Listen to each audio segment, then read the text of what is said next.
요한계시록 17장 9절에서 18절까지 있는 말씀입니다.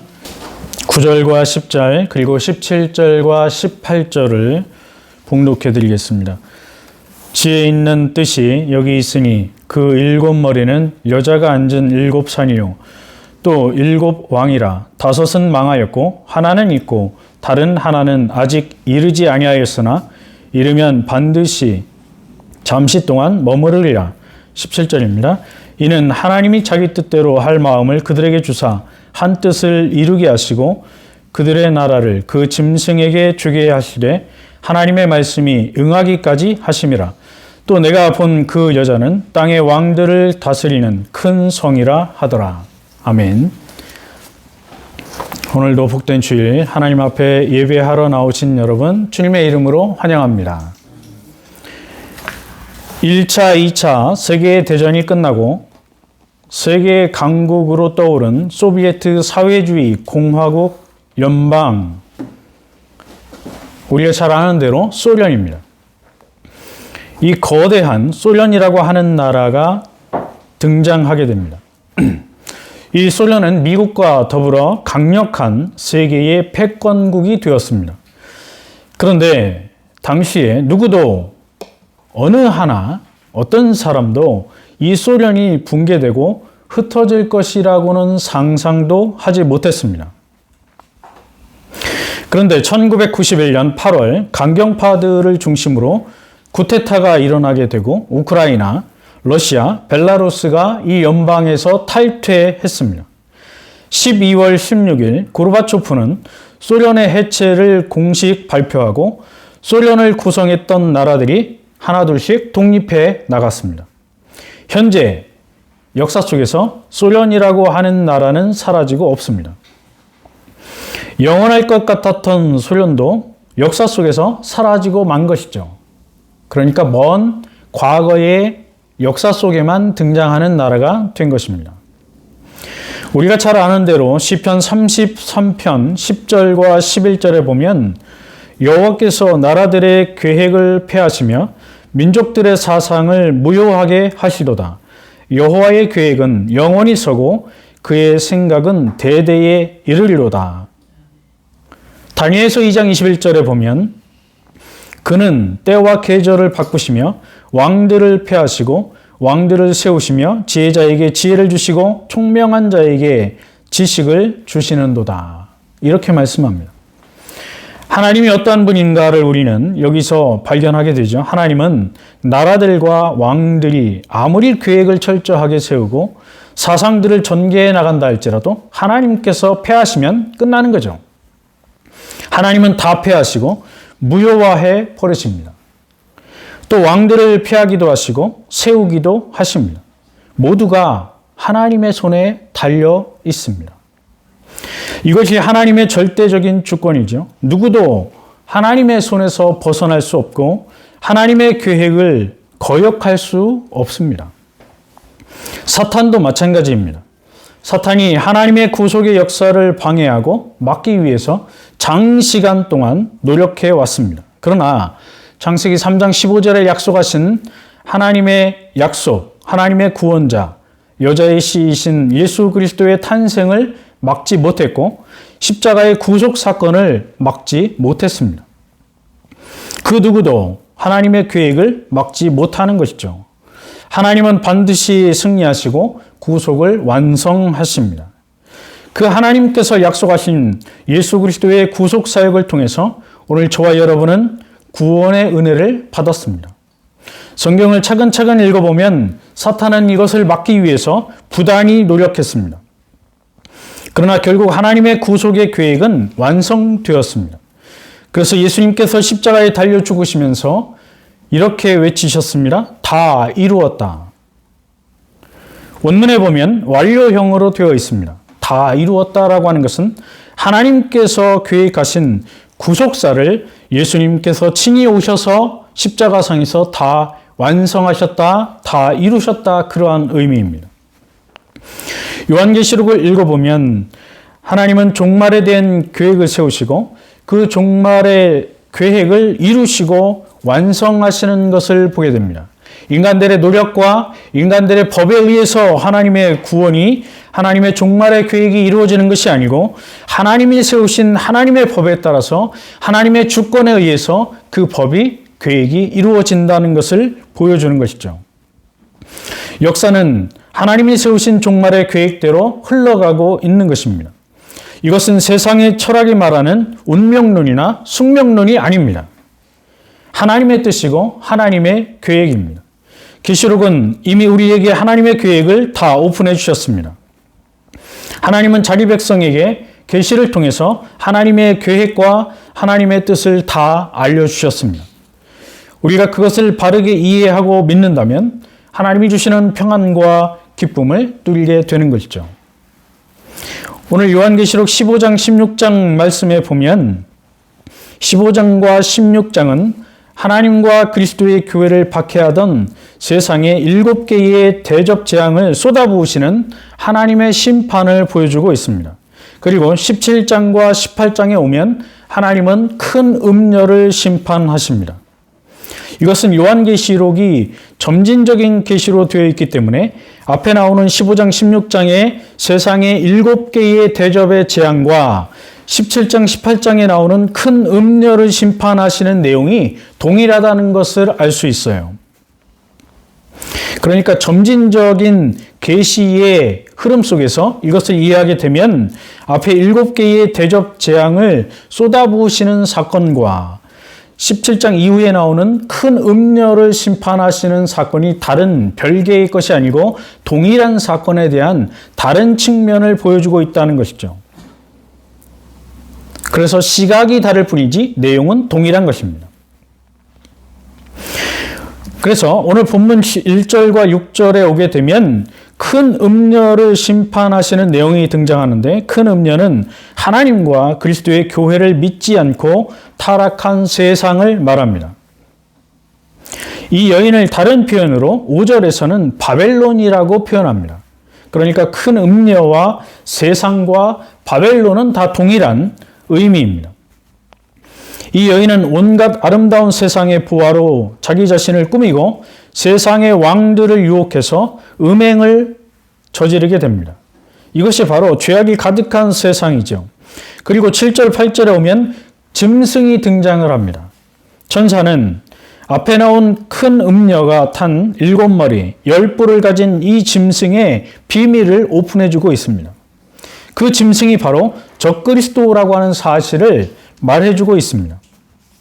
계속해서 9절과 11절에 오면 구체적으로 그 짐승이 어떠한 존재인지를 우리에게 소개해주고 있습니다.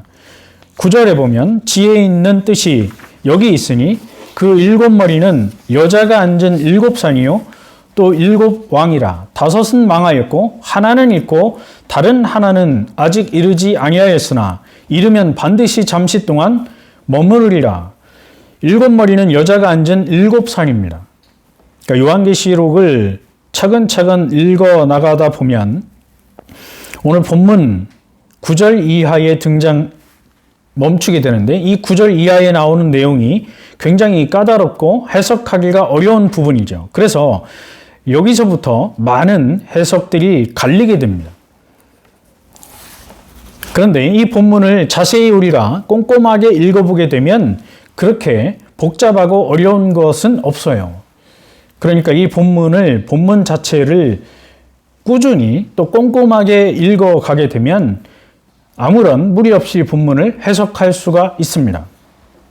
그런데 성경을 떠나서 이 본문을 해석하기 위해서 세상의 방법이나 자기의 주관적인 생각들을 동원해서 본문을 엉터리로 해석하는 경우들을 우리는 흔하게 보게 됩니다. 그러니까 자기가 해석하고 싶은 대로, 자기가 원하는 바대로, 자기가 생각한 대로 성경을 엉터리로 해석하고 그것이 마치 진리인 것처럼 그렇게 떠들어대는 경우들을 우리는 흔하게 보게 된다는 것이죠. 우리가 고대의 역사를 보게 되면 로마가 어떻게 만들어졌는지를 이해하게 됩니다. 로마가 어떻게 만들어졌는가 하면 로마는 한 강을 중심으로 만들어지거나 한 도시를 중심으로 만들어진 것이 아닙니다.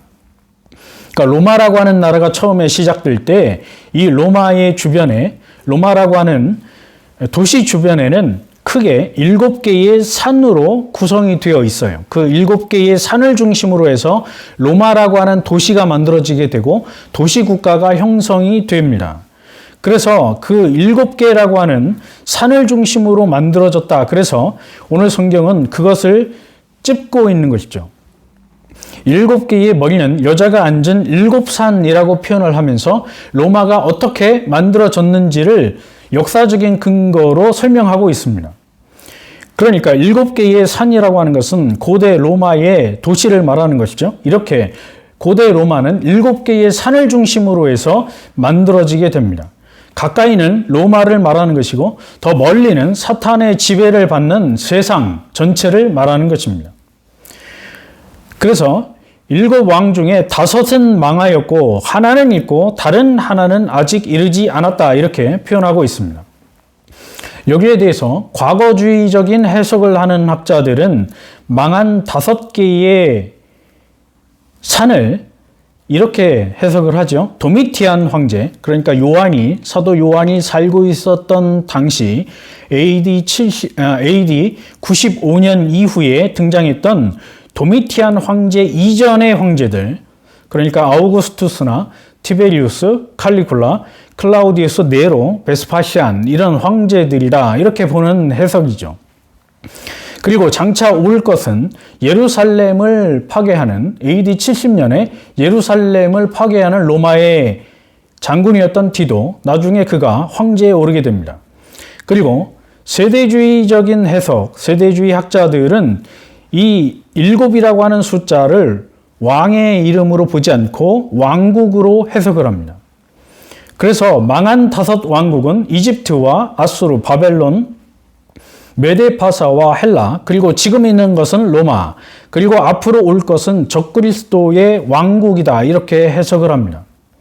그런데 과거주의적인 해석이 말하는 이 왕들의 이름, 그리고 세대주의 학자들이 주장하는 이 왕국들의 이름이 맞느냐? 우리는 동의하지 않습니다. 이러한 과거주의적인 해석과 세대주의적인 해석은 요한계시록 전체의 문맥에서 보면 하나도 맞지 않아요. 그래서 우리는 이런 해석들을 인정하지 않습니다. 그리고 11절과 13절 말씀을 보면 전에 있었다가 지금 없어진 짐승은 8째 왕이니 7 중에 속한 자라. 그가 멸망으로 들어가리라. 내가 보던 10뿔은 10왕이니 아직 나라를 얻지 못하였으나 다만 짐승과 더불어 임금처럼 한동안 권세를 받으리라. 그들이 한 뜻을 가지고 자기의 능력과 권세를 짐승에게 주더라. 여기 보면 8째 왕이 또 등장합니다. 8째 왕은 전에 있었다가 지금 없어진 짐승인데 이것은 13장에 나오는 바다의 짐승입니다. 7 중에 속한 자이고 그가 멸망으로 들어갈 것입니다. 전에 죽었다가 다시 산 짐승은 바로 13장에 나오는 바다의 짐승이에요. 이 바다의 짐승은 7 왕국이고 8번째 왕으로서 7 왕국을 다스리는 왕이라고 해석이 됩니다. 굉장히 복잡하고 어렵죠? 무슨 말인지 하나도 못 알아들을 정도로 아주 복잡하게 되어 있습니다. 그래서 많은 학자들이 이것을 짐승에 대해서 이 짐승이 뭐냐, 8번째 왕이 누구냐, 또 7은 누구냐, 이것을 하나하나 역사 속에서 끼워 맞추려고 부단히 노력을 했습니다. 그러니까 지금까지 시중에 나와 있는 요한계시록의 주석들을 보면 이것이 누구인가를 맞추기 위해서 굉장히 많은 노력들을 하고 해석들을 해놓았어요. 그런데 우리가 요한계시록을 자세히 보면 거기에 관심이 없다는 것을 보게 됩니다. 그러니까 하나님의 관심은 이 짐승이 누구이고 8째 왕이 누구이고 7은 왕의 이름인지 아니면 어떤 왕인지 어떤 나라인지 어떤 왕국인지 그것이 바벨론인지 아수르인지 아니면 아우구스투스인지 티베리우스인지 거기에 대해서 하나님의 관점은 관심이 없다는 거예요. 만약에 하나님이 이 왕 자체 그리고 왕국 자체 그 이름에 관심이 있었다면 하나님은 분명히 이 7 왕이 아우구스투스인지 티베리우스인지 아니면 네로인지를 분명하게 기록을 해두었을 거다. 그런 말이죠. 그런데 하나님은 거기에 관심이 없습니다. 그러니까 7 왕이 누구인지에 대해서 분명하게 말씀을 안 하는 거죠. 하나님의 관심은 다른 데 있어요. 그래서 9절 이하에 9절부터 11절까지 나오는 이 말씀을 해석하는 키는 12절에 나옵니다. 12절에 그 키가 나오는 것이죠. 12절과 13절을 우리가 자세히 보게 되면 이 앞부분에 나오는 9절 이하에 나오는 내용을 천사가 요한에게 직접 해석을 해줍니다. 그러니까 이것이 앞에 나오는 내용을 해석하는 키라고 하는 거죠. 우리가 우리의 생각과 우리의 마음과 우리의 지식을 동원해서 이 성경 구절을 억지로 끼워 맞추고 해석하려고 부단히 노력해도 다 헛된 짓이다. 그런 말이에요. 왜냐하면 하나님이 주신 계시의 말씀이기 때문에 하나님이 우리에게 보여주시는 해석, 하나님이 우리에게 보여주시는 말씀을 근거로 해서 이해해야 정확하게 하나님의 뜻을 따라갈 수 있다는 것이죠. 그런데 12절에 보면 천사가 요한에게 해석을 해줍니다. 바로 이것이 하나님의 해석입니다. 자세히 보면 10개의 뿔은 10명의 왕들로 아직 나라를 얻지 못한 자들이라 이렇게 말씀합니다. 그러나 짐승과 더불어서 임금처럼 한동안 권세를 받을 것이다. 그러니까 9절부터 11절의 내용도 이 12절과 13절을 근거로 해서 해석을 해야만 이해가 된다는 것이죠. 7 왕 하나하나가 누구인가, 그 이름이 아우구스투스인지 티베리우스인지 칼리굴라인지 클라우디우스인지 아니면 베스파시안인지 거기에 관심을 갖고 그것을 추적할 것이 아니고, 또 왕국들 하나하나 이집트인지 아수르인지 바벨론인지 그 하나하나를 찾아갈 것이 아니고 하나님의 관심이 지금 어디에 있는가를 보아야 한다는 거죠.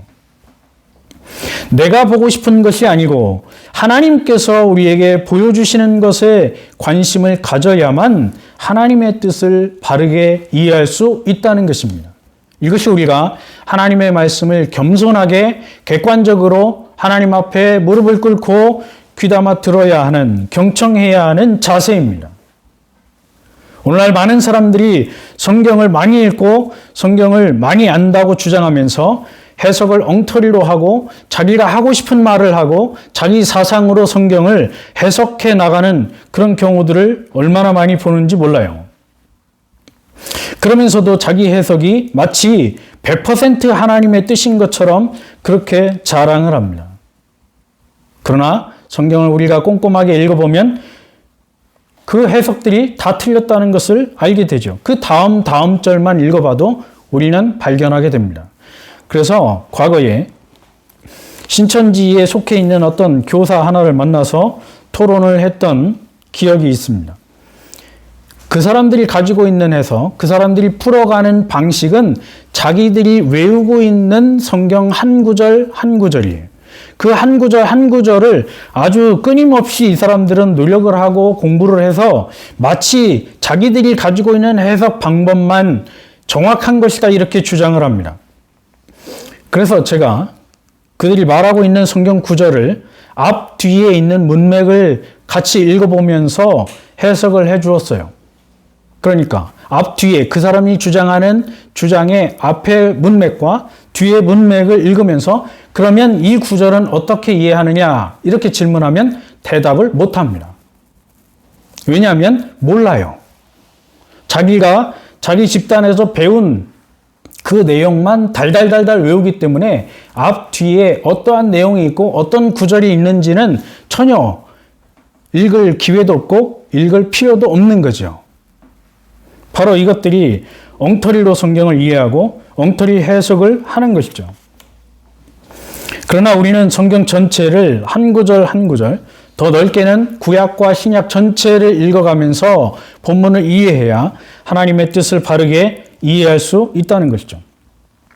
10개의 뿔, 7머리는 요한 당시에는 아직 왕국이 없었던 왕들입니다.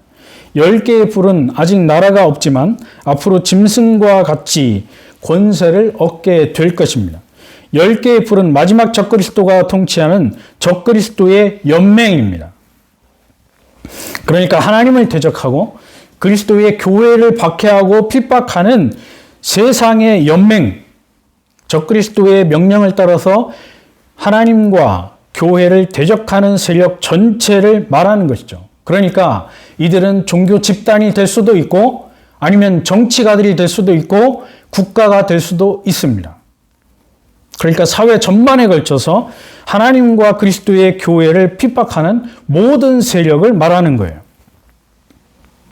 그것을 10이라고 하는 숫자로 표현해주고 있는 것이죠. 그만큼 강력하고 막강한 존재라고 하는 것을 우리에게 상징적으로 보여줍니다.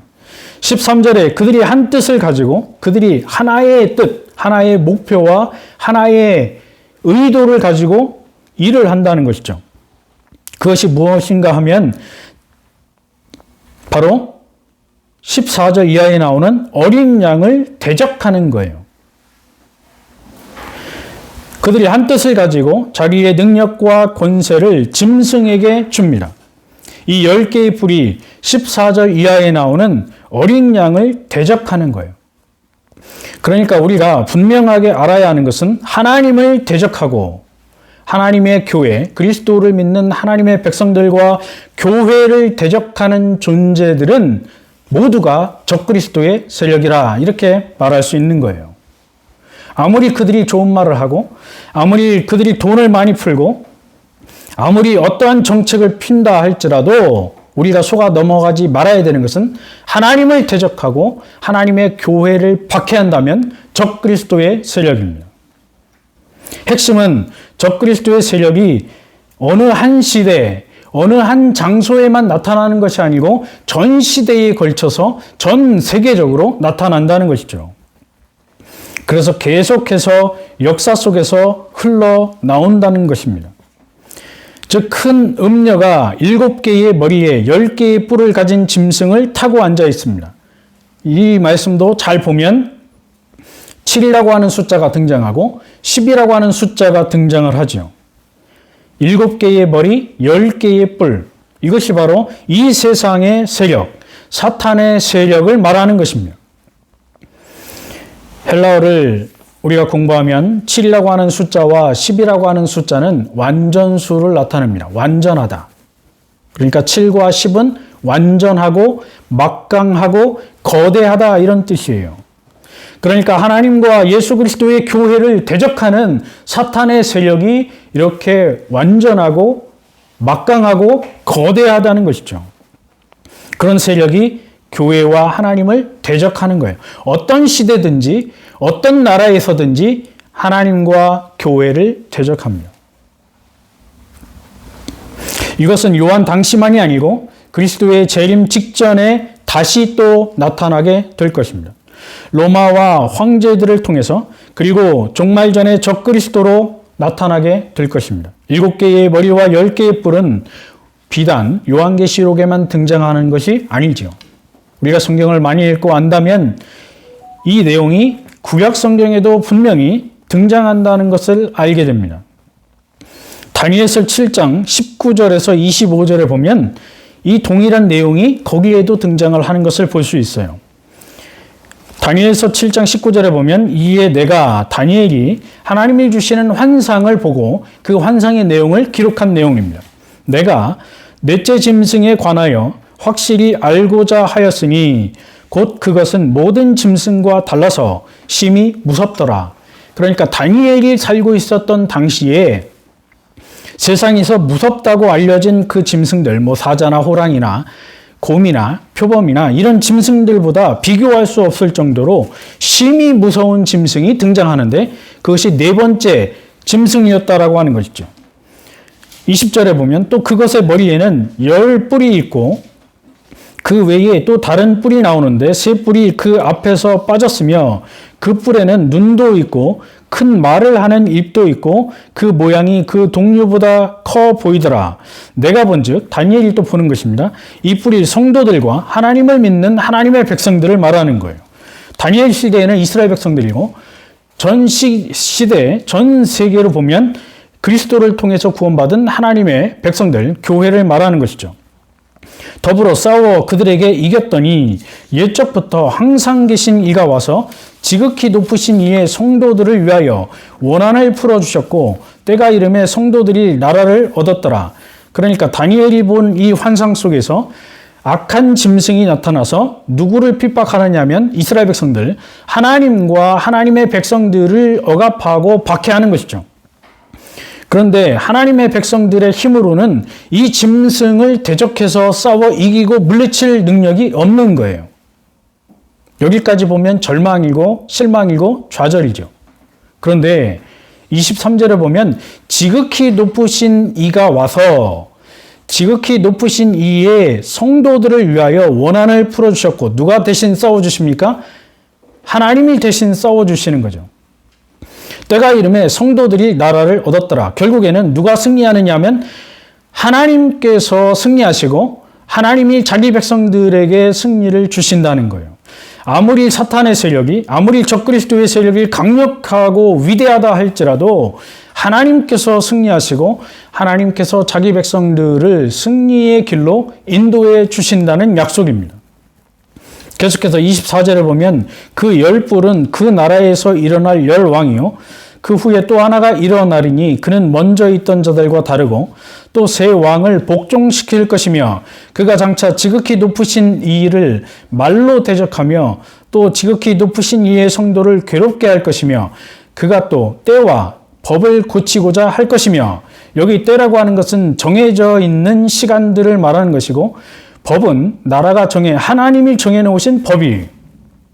이러한 법을 뜯어 고치고자 할 것이며 성도들은 그의 손에 붙인 바 되어 한 때와 두 때와 반 때를 지나리라.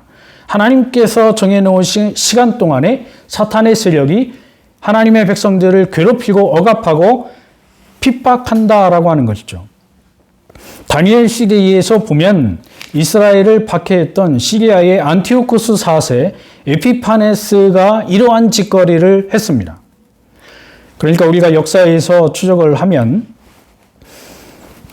헬라 제국을 건설했던 알렉산더 대왕이 지중해 주변을 다 먹고 그래서 강력한 헬라 제국, 그리스 제국을 이루게 되는 것이죠. 그런데 신기하게도 그 알렉산더 대왕이 장수를 누리지 못하고 헬라 제국을 완성한 이후에 갑자기 죽습니다. 누구도 그가 왜 죽었는지를 알 수가 없어요. 아직까지 역사의 미스터리입니다. 그런데 그 젊은 30대 초반의 젊은 나이에 갑자기 그가 죽게 되고 그의 부하 장수였던 4명이 그 거대한 헬라 제국을 4개로 분할해서 통치하게 됩니다. 분할 통치를 하는데 그 중에 하나였던 시리아라고 하는 나라를 다스린 안티오쿠스 4세 에피파네스가 아주 적그리스도와 동일한 모습으로 등장을 합니다. 이 안티오쿠스 4세 에피파네스가 이스라엘 백성들을 세상에서 없애버리기 위해서 수많은 방법을 동원하고 군사들을 동원하죠. 그래서 이스라엘을 예루살렘 성전도 다 회파해 버리려고 합니다. 우리 성경에는 이 역사가 등장하지 않습니다. 왜냐하면 말라기서가 끝나고 마태복음이 등장하는 그 사이의 기간에 약 450년 기간에 등장했던 역사이기 때문에 우리 성경에는 나타나지 않아요. 그런데 이 기간 동안에 시리아의 안티오쿠스 4세가 예루살렘을 파괴하고 이스라엘을 점령하려고 세상에서 없애버리려고 부단히 노력했다는 것을 우리는 역사를 통해서 확인할 수 있습니다. 이것을 다니엘서가 예언해 놓은 것이죠. 그리고 더 멀리 가게 되면 종말에 그리스도의 교회, 하나님의 백성들을 파괴하고 억압하는 파괴의 세력으로 적그리스도의 세력이 나타날 것을 예언하는 것입니다. 그 예언을 요한계시록에서 다시 한번 반복해 주는 것이죠. 그래서 이 예언은 점진적으로 성취되는 거예요. 과거에 한번 성취됐으면 끝이 아니고 하나님이 주신 계시의 말씀은 점진적으로 성취되기 때문에 계속 역사 속에서 점진적으로 성취되어져 가는 것이죠. 오늘 본문 14절로 돌아오게 되면 이제 오늘 본문에서 요한계시록 17장이 말하고자 하는 핵심이 바로 여기에 나옵니다. 그러니까 14절 말씀이 오늘 17장의 주요 요절이고 하나님께서 우리에게 17장의 말씀을 통해서 보여주고자 하는 핵심 메시지라고 하는 거죠. 14절을 보면 그들이 어린 양과 더불어 싸우려니와 어린 양은 만주의 주시오 만왕의 왕이심으로 그들을 이기실 터이요. 또 그와 함께 있는 자들 곧 부르심을 받고 택하심을 받은 진실한 자들도 이기리로다. 14절이 핵심입니다.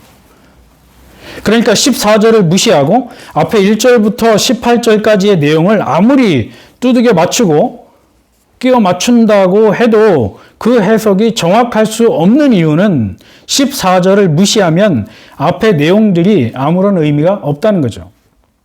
하나님의 관심, 하나님께서 우리에게 이 계시의 말씀을 통해서 보여주고자 하는 핵심은 14절에 있기 때문에 14절을 이해하지 못하면 아무런 의미가 없는 거예요. 그러니까 자기 마음대로, 자기 사상대로, 자기 생각대로 자기의 하고 싶은 말을 아무리 떠들어대도 14절과 연관성이 없으면 아무런 의미가 없다는 것이죠. 14절이 말하고자 하는 것은 아무리 적그리스도의 세력이 강력하다 할지라도 이 땅에 오시는 어린 양, 그분과 전쟁을 해야 된다는 거예요. 그 어린 양은 만주의 주이시고 만왕의 왕 예수 그리스도이십니다. 그래서 그들이 아무리 강하고 그들의 숫자가 아무리 많아도 어린 양 예수 그리스도를 절대로 이길 수가 없다는 것이죠. 결국에는 사탄의 세력이 패배하고 마는 것입니다.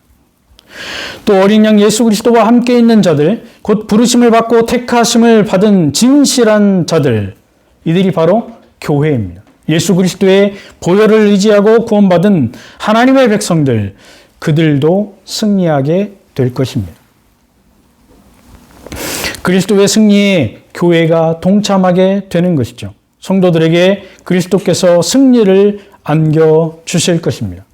오늘 저와 여러분들이 소망을 가져야 하는 것은 바로 이 14절에 등장하는 어린 양 예수 그리스도입니다. 세상이 아무리 강력하고 위대하고 강해 보인다 할지라도 우리가 기죽지 말아야 하고 우리가 항복하지 말아야 하는 것은 우리에게는 어린 양 예수 그리스도가 계시기 때문입니다. 그래서 15절 16절에 보면 또 천사가 내게 말하되 내가 본 바 음녀가 앉아있는 물은 백성과 무리와 열국과 방언들이니라. 내가 본 바 이 열불과 짐승은 음녀를 미워하여 망하게 하고 벌거벗게 하고 그의 살을 먹고 불로 아주 사르리라. 천사가 계속해서 요한에게 설명을 해주죠. 해석을 해줍니다. 요한이 보고 있는 이 음녀가 앉아있는 물은 백성과 무리와 열국과 방언들입니다. 즉 하나님을 대적하고 교회를 박해하는 적그리스도의 왕국, 세상을 말하는 것이죠. 그런데 요한이 본 10개의 뿔과 짐승이 누구를 공격하느냐면 최후에는 하나님의 백성들이 아니고 음녀를 공격한다는 거예요.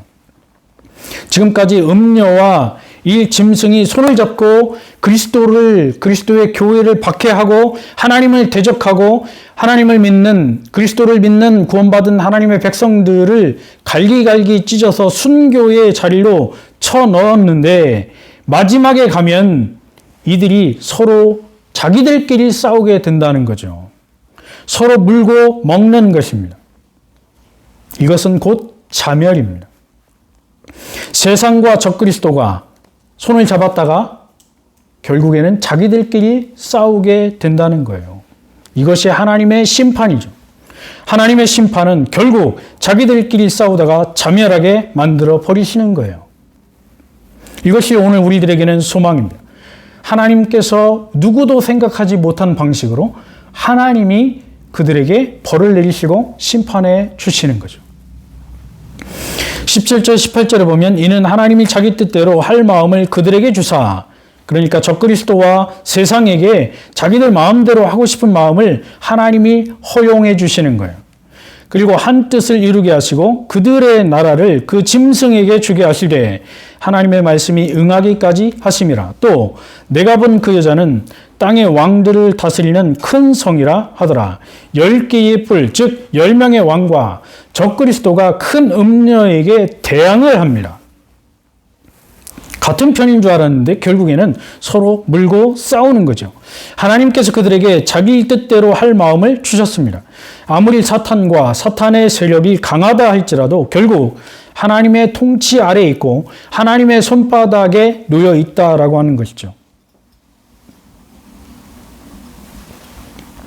그래서 10개의 뿔과 그 짐승이 음녀를 대적하게 하실 것입니다.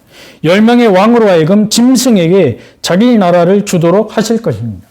한시적으로 세상의 권력과 사탄의 세력은 하나님께서 허락하시는 시간 동안 하나님께서 허락하시는 그 범위 안에서만 활동을 하고 존재한다는 사실이에요. 결국 그들은 멸망의 대상이 되는 것입니다. 따라서 우리는 세상을 부러워하지 말고 사탄의 세력을 두려워하지 말아야 합니다. 오직 예수 그리스도만 믿고 바라보아야 합니다.